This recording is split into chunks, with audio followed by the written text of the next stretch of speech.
Hello, Snugglebugs. Welcome to today's Hearthstone Patch Notes video. We're going over the patch notes for 29.2.2, which kind of was teased earlier in the week as one of the biggest patches we've seen, and I admit, I kind of agree. I didn't go over these in detail because I always try to get some, real reactions based on the cards and my thoughts before I could put too much thought into it. That's kind of my approach to these. I will say the dev comments, I won't read the whole thing because they're quite long. I will try to link this in the description below. But more or less, it's a really long dev note for the overall patch, basically saying like, hey, this power level of the new expansion felt too high. Games seemed like they're going too fast, too many good board clears and things like that. Things were just too strong. Like I think one of the ones we'll read here is, sorry if that ding noise. This probably won't be a one-and-done fix. We're going to keep an eye on the game after these changes go live. I'm just going to scroll down. I just don't want to ruin anything. After these go live and continue to push the game that aligns with this design philosophy, which I do apologize. I think this was where we go. It was way back here at the start. So it says right now there are a lot of cards that can remove player agency and raise the power level of the game beyond where we wanted a 4-set meta. So basically what they're saying is it's too strong already, or in general, they already have too many OTK-style cards and powerful AoE effects, so they're trying to bring back more of it being fun for both sides, bring back some player agency. Hopefully that means they're going to try to make it so there's not as many decks out there that you just feel like you can't win against. Like, I'm going to say Nature Shaman, it's if they have the combo, sometimes they can kill you, I think, on turn 5, and there's nothing you can do about it. Like, you can be at 30, 40 health with armor and all that stuff, and they still just kill you. So hopefully they actually mean that when they're going to bring this back. So without further ado, because there's a lot here, I will hop into the card changes. So first here we do have Reno being upped from 8 to 9 mana, with the dev comment saying that all of the Showdown Badlands cards, no duplicates cards, sorry, are getting a further adjustment, which I did hear, but this one we'll go over that later.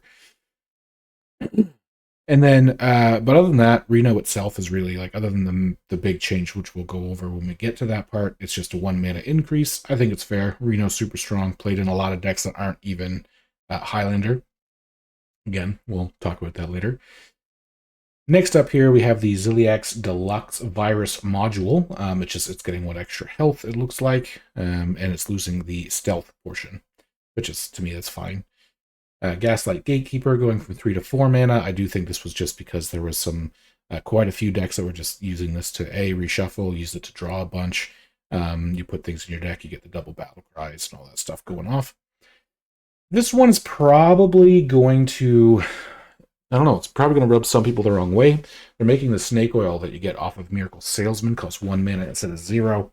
Now, personally, I'm okay with this. I do know that some people liked it because it could use combos in Rogue, or you could use it to activate other things, but it was just such a, anytime you get 0 mana spells, it can just be way too strong. So like Sith Mage is an example, Spell Power Druid, all those kind of things, all of a sudden you get a 0 mana, do like 8 damage or whatever. Just too strong. I like this change. I think this also, would impact the Nature Shaman that we talked about earlier. Overall, I think it's healthy for the game. Anytime they release any form of 0 mana spell, some people find a way to abuse it. So I do feel bad for the ways it was used semi-positively, like I said, combo rogue and things, but I think this outweighs those benefits. And then we have Wheel of Death, which technically, as it says here, it's not like getting a text change per se, but they're making it so it activates at the start of your turn, not the end. So I guess for those who aren't aware, Wheel of Death, I'm sure you are, but like just in case you're not, the Wheel of Death kind of was only a 4-turn kill because it activated at the end of your turn, so you'd play it, and technically at the end of your turn it was 1, and then 2, and then 3, and then because it was at the end of your 5th turn, it happened before your opponent. So your opponent only got 4 more turns,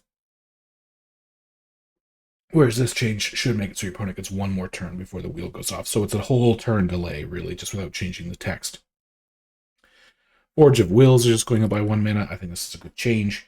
Imprisoned Horror, this is to kind of weaken the Pain Warlock deck, because, it's just a little bit weaker. 4 Force can be a little bit easier to deal with. Oh, my shoulder has been bothering me.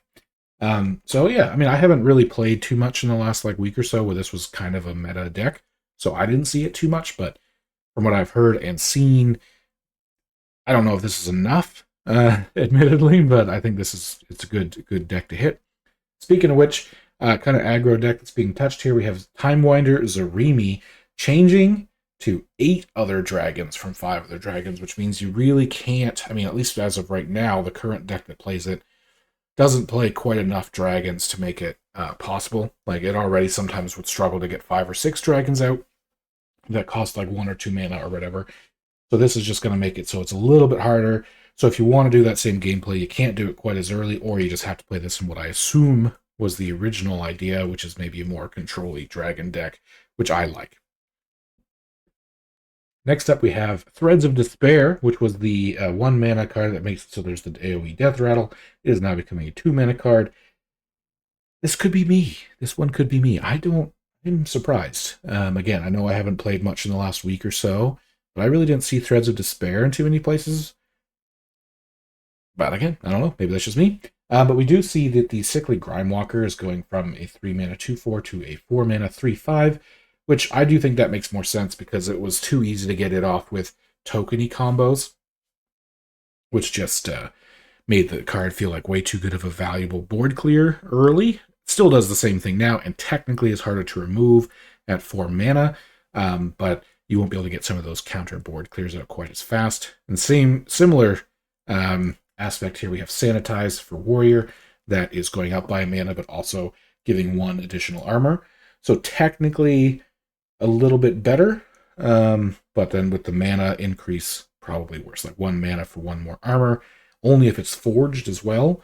Not really very good. This one I think hits hard, because as much as I know Warrior's a really good deck, Sanitize was one of the only real good counters to some really aggressive decks. So pushing this back an extra mana only to get 1 more armor, this is one of the ones I think that hits quite hard. I'm not sure how I feel about it. Maybe that's just because I like Warrior and I like control decks, but we also got hit with Trial by Fire, going up a mana. I think this makes sense. At 6 mana, though, this card has just always been too good. It's played like in every Warrior deck. 5 1/1s obviously doesn't seem like a lot, but it's really a 1/1, a 2/2, a 3/3, then a 4/4, and a 5/5, depending on what trades you make. So all of that for 6 mana with Rush was way too strong. 7 mana honestly just feels right, especially because you can get discounts with it, depending on if you draw it with the Elemental. Then we have Boomboss Throgrun. I do like Boomboss, so I'm looking forward to trying out this change. Although really, all it's doing is instead of you putting it in your own deck and using things like the Gaslight Gatekeepers to try to draw through your deck, you're putting them into your opponent's deck the way that the old bombs used to work from Bomb Warrior. And I think that always makes much more sense. It kind of makes things feel a bit more impactful. And then, of course, it's building in, as you can see with the dev comment, that TNT cannot blow up your other TNT. So you don't have to worry about blowing it up and losing out on your value. Excuse me. Speaking of that, Nature Shaman again as well. We have the Flash of Lightning, which is going from a 2 mana to a 3 mana card, slows it down, still has the same discount effect. But considering Flash of Lightning itself is going up by 1, we'll see here Crash of Thunder going up by 1 cost. I think that between these and the Miracle Oil, Nature Shaman, I don't want to say is dead, but at the very least, it's not going to be, like, you're going to have to try to be a bit more creative and staying alive to get the combo off when you maybe have, like, hopefully 10 mana, right? Don't get me wrong, getting OTK'd sucks all the time, but at least if you have some counterplay in the ability to, like, oh, I can now try to actually just play my game, try to make them use some of their spell damage resources to take care of my board, so maybe they can't OTK me, or, like, delay them, make them go slower. It feels a lot better than just, oh, I get 2 minions on the board, or 3 by the time turn 4 comes around. You hit your turn 5 and you just OTK me. I think this is some great changes. I'm very excited to see that. Next up, we have Jungle Gym, and I think this is the last of our standard. I will quickly go over the wild ones. I know I only really play standard, but the wild changes are kind of big, so I just want to go over them real quick. Well, yeah, we have Jungle Gym. It's just losing 1 durability, so you can only use this effect twice. That deck is still going to be really strong. It was the strongest, if not one of the strongest decks for the last little while since the Demon Hunter nerf. I don't see any of the other nerfs changing that. Now, there are some buffs down below that might help other decks climb up to its power level. maybe we'll have to wait and see what those are. We do have Time Warp, so this is the wild card, so I'll go through these a little quicker. So effectively, you just can't Time Warp over and over and over again. I don't play wild, but my understanding was there was basically a never let your opponent have a turn combo. Now they just let you Time Warp only once, which is honestly, again, probably how it was intended. They're just making it an actual effect now. And then we have Floop's Glorious Gloop, I think. Yeah, Floop's Glorious Gloop. Which whenever a minion dies this turn, gain 1 mana crystal, and now it's just whenever a minion dies this turn, refresh a mana crystal. Well, they've done that with quite a bit of Druid cards to not let you sort of cheat out mana that you don't have. So probably a lot weaker, but still good. It just means that you have to, again, probably do your combo later. And then we have Snowfall Graveyard. Just a flat 2 mana increase. That's it. Yeah, I haven't played Wild, so I don't know, but I'm guessing there was some really crazy death rattle like OTK, so this just slows this down a ton. Like a ton without like prep, which you probably used to prep it on to get it for 1 anyway, but alright, next we have a section of stronger cards. They buff some cards here now. The first step I'm going to see here is we're calling this stronger. I don't want to go down too low. And now my display, or my webcam's in the way. They call this stronger, but it's kind of a hit and miss. Depends on how you look at it, right? So they're making it so all the Showdown, no duplicates, so Highlander cards, like Gunslinger Kurtrus, Raystraza, Felderin, Elise Holiday, Deep Mine, all those cards, I don't need to read them all, I guess, are now changing from Battlecry effect if your deck has no duplicates when played, to Battlecry effect if your deck had no duplicates at the start of the game. This is literally like a change of how the Highlander cards work and how you actually have to build your decks. Now, generally speaking, I played Highlander decks already that way. My deck had no duplicates, but a lot of people played decks with, like, say, Wheel of Death, even Warrior, where they played multiple copies of things, but then tried to draw them out so that way they could get the effects of, like, their Bran and the Reno off later while still not losing out on having duplicates. You can't do that anymore. It's more strict deck building. The reason this is called a buff, though, is because no longer will things like now TNT that goes in other people's decks, plagues, anything that normally would go into your deck and then turn off your Highlander cards will no longer do that. So Plague will no longer counter Reno decks hard, like they just won't turn it off. But the Reno decks are going to be a bit more strict on actually how they build. I love it. Probably, I haven't been uploading gameplay videos for a while, but this change makes me want to go in and try as many Highlander decks from all the different classes as I can. So hopefully that's interesting to you, because that's what's going to be coming. I'm just be honest, it interests me. But let's get back into more of these buffs. So for Spell Mage, we have Manufacturing Error. I'm just going to click off here for myself. I'm driving myself a little crazy. Manufacturing Error, which is going from 6 to 5. I think that's fine. 5 mana spell, great. Sure, I'll take it. Now, this one I'm kind of torn on. We have Sunset Volley. It's going from 10 down to 9, which, yes, technically buffs the card, and also nerfs the Tentacle decks. That's something that they didn't really call out here. But you got to think, there's decks that were doing well. The Shaman, Shimmy Shaman. I'm very off-centered. I just realized. Tilt this a little bit. Still not. I care too much about this. I don't think anyone else would have noticed, but sorry, but yeah, your warrior decks and your shaman decks are going to lose Sunset Valley as a 10 mana spell, which I think pretty much just leaves Table Flip. So those decks are going to have no real win condition anymore. Maybe that's part of the reason they did this. It also does help Spell Mage, which is probably where it's supposed to fit anyway, right? So kind of a nice little way to buff a deck while also nerfing likely an unintentional consequence of having such a small spell pool. Then we have Mezzanine the Fracture, which I never really played because I don't know if it was just the 6 mana Elemental Mage not really being super strong, but it's going down to 5. So a 5 mana, 6/5 draw card. It's not bad as it is. You know, you do get your, say, Rag off of this, and you get 2 4-mana Rags. Boom. I may try to look into this, especially if I could put this in some kind of mining mage or something, perhaps. Mining elemental mage, but we'll see. It's not really up on my top. Let me know if you want me to try it. Woodland Wanderers, definitely a card I can see why they're buffing. I literally don't think I've seen someone play this before. It used to summon 2 1/5 beetles with taunt. Now it's summoning 2 2/5 beetles with taunt, and then costs less if you have spell damage. So I think the reason they're doing this change in particular is because most people only play the spell damage druid as like an OTK deck, where I think it was meant to be like a control-y style deck with maybe a burst finisher. So this kind of gives you a bit more incentive to try to play this 2 2/5s for effectively 2 mana if you have spell damage is obviously really strong. And then we have Zoc Fogstout. Oh, excuse me, I apologize. But this is it's just getting a 1 mana decrease. I mean, I haven't seen it played in a long time. Don't know if that's enough. We'll see. Chia Drake, to kind of go along with that spell damage thing we're talking about, it's going from a 2/4 to a 3/5. So I don't think they're not impacting its mana, just making it a little stronger. Want to see some play.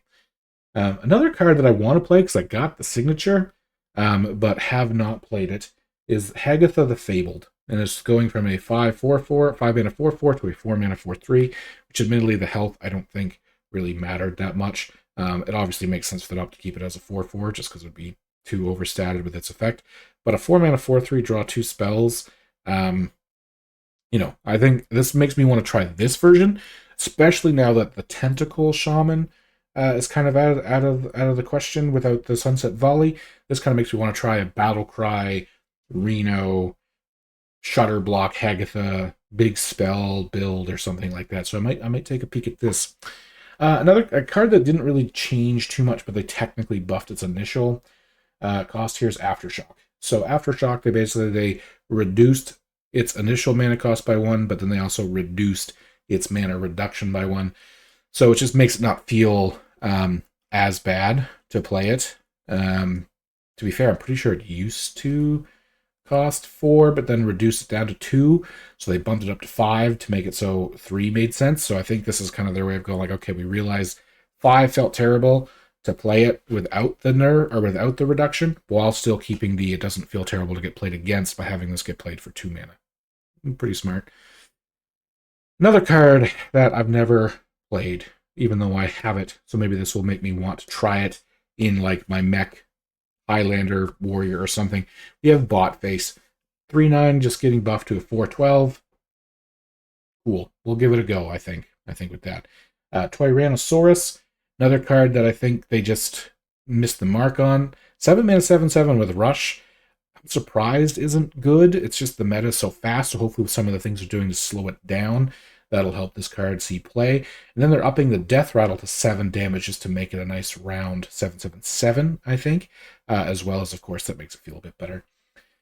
You can see the next name of the card in the very bottom. You might not be able to see it. It's probably pretty small on YouTube there. But Shoplifter Goldbeard was someone I really wanted to try to work. I tried it on the first day. I tried it a few weeks later. The Pirates just don't feel that strong. And I admit, reducing this down to 5 mana still doesn't feel like enough. I'll have to give it a go, of course. Especially because there's a few other things. Basically one other thing, really. With the Crystal Cove, instead of making it so the next minion you summon has a 4/4 stat line, you're making it have a 5/5 stat line. So, like, let's say you play the Crystal Cove. You play the weapon or something on 4, you don't attack with it, or you already have the weapon. You could play the Shoplifter Goldbeard now on 5, activate your Crystal Cove, attack with the weapon, gives you the 1/1 that attacks something immediately. It now becomes a 5/5. I believe the way that this would work is because it says it summons it, has its stat set to 5/5, like as it's summoned. The one that comes off the Shoplifter Goldbeard would also be a 5/5. So there's at least some synergy there. But again, adding 1 stat to this, I don't know if that's really going to be enough. Time will tell. Crane Game got buffed to 8 mana. Also kind of helps the tentacles, just because there's other spells at 8. Of course, one is Wheel of Death. So the 8 mana pool still isn't great. I don't know. Could be good. Could help with the big demons now that some of the other demon stuff, other warlock stuff, is being nerfed a bit. We then have Fly at the Shelf. So again, this is what makes me also think that maybe the control or mid-range Dragon Priest was their goal, is Now they've reduced this down to 3 mana, so it deals, we know what it does, I guess, deals 1 damage, and then repeats. Might make this more playable. Now with the Zarimi change, and with this nerf, like I said, it might really start having people want to do more control-y style plays. Little buff, flash, I guess this is more of a change, I guess, to the Papercraft Angel. Effect is staying the same, losing 2 health, going down 1 mana. I think it just fits the normal pre-stat line for things a bit more. 2 mana, 2/3 is a bit more typical, at least from my opinion. That might help it. I've seen it in play a couple times, but nothing great. Then we have the Treasure Distributor. So this kind of helps a little bit with that Pirate Rogue. Technically it's neutral, but let's say Pirate Rogue, where it's after you, it used to just be after you summon a pirate, give that pirate 1 attack, and now it's after you summon a pirate, give it and this minion 1 attack. So let's say you play Treasure Distributor on 1, is not dealt with. You could make it a 2/2 and then a 3/2 as time goes on, and people feel like they have to deal with it. Plus it's buffing your other things, so if they deal with this, they might leave your other things alive, and if they deal with your other things, this stays alive. And I think it just gives it that bit more of that awkward play that your opponent's going to have to worry about. And then one thing I'm interested in, I don't think they call it out what this is here, but like what they are doing. Move that down a bit again, am I not? Boop. But Splendiferous Whizbang. All Whizbang experiment decks, except for Demon Hunter, Warlock, and Mage, have been adjusted to be more splendiferous. I have yet to see what that means, like what those decks are, but I will say I got this guy in gold. I crafted it in gold because I was like super pumped to originally try to make a video to be like, hey, look at this card. Look at it climb possibly to legend or something crazy. See how many wins we can get. And I'll be honest with you, the decks didn't feel very good. Right? Maybe they still aren't. Time will tell. The rest of the updates here are a lot of Battlegrounds updates. I know I throw the odd Battleground video and I play it a bunch, so I'm interested, but I know it's kind of a different audience, so I would recommend looking up the battle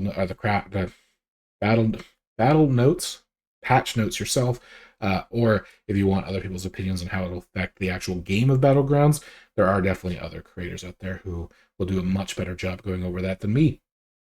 Massive change. The whole layout doesn't seem like it's going to change as much as they were calling out for in the dev comment, in my opinion. Like, it seems like it might slow a few things down, but it also took away some control tools, so it's going to allow aggro decks to still do well in some cases. But I do think they impacted some OTK decks, which is good in my opinion, or at least made it so they can't be done before hopefully turn 10. Which is, in my opinion, the way they should be. They should be just like highlighted OTKs, not I'm going to do this every time on turn 4 and win a game in 3 minutes. But maybe that's just, I know the game is meant to be played quickly for some people, say on their phone or whatever it is, but not for me. It's just not for me, and I hope they stick with this. They did say this is going to be the first patch of many as they're trying to pull the game back to one that gives people more agency, which I like. I don't like necessarily to play solitaire while my opponent plays, and just whoever wins solitaire basically wins the game. I like some back and forth in things in my games. So anyway, with that, I'm just going to say thank you for listening. Let me know what your thoughts are on these patch notes, and like what decks you're interested in trying out, what maybe you're interested in seeing. Like I said, I'm going to try the Reno decks probably first. And yeah, I'll see you in the next one.